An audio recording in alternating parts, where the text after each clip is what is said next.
Yes, Yes. sir. Yes, Sean. Just to clarify on a point you brought up in your last answer, as far as the potency scale we're currently using, why did we settle on the intervals 200, 1M, 10M, 50M? Where did the 87Ms go, those odd number potencies? Where does the? There's more noise there. So why do we just typically use the 200, 1M, 10M, 50M, etc.? Those intervals. Why don't we use 10M, 20M, 30M? Okay, we could. So why don't we use intervention? Well, the scale was developed by thinking, and it seems that you need a certain difference of potency to make a significant impact after you finish using one potency. So if you use a certain potency, like let's say 200, and you repeat the remedy, let's say 5 or 6 times, sometimes it could be 5 or 6 times over a period of let's say 4 weeks, or it could be over 6 months.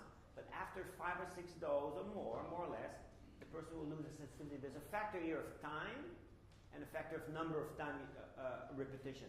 So if you use if somebody is in acute and use a 200 in acute, you could repeat it every hour or every 2 hours for 2 days. So you could use 24 doses. This patient will still be sensitive because there's a factor of time. But after the patient loses sensitivity, you have to go to the next potency. If you go to a 200 or 300, you will not see much. If you go to a 400, you will not see much. 500, you might see a bit of difference. 1M certainly more, 10M more. The greater is the jump of potency, the greater you'll see the difference of response. And it's very interesting that he has this because between the 1M and the 10M is where we see the greatest change in patient. But it's also where there's the greatest jump in potency because we go from 1M to 10M, which is 10 times more. But if we go from the 30 to a 200, it's 6 times more, or 6.5 times. If we go from a 200 to a 1M, it's 5 times more.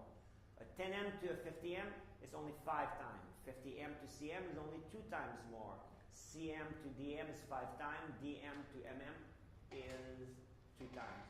So perhaps sometimes you could jump the 1M, sometimes you could jump the 50M, and you would have the same response as when we go from a 1M to a 10M.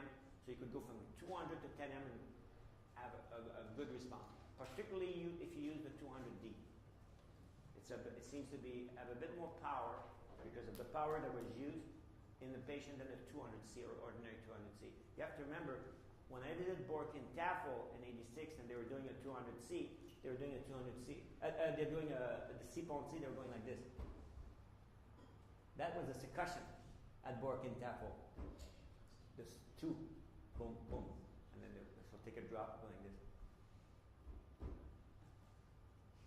So that was the dynamism you add. But Dunham was a several ton coming down, boom, boom, 125 times. So a lot of dynamic energy put to the remedy.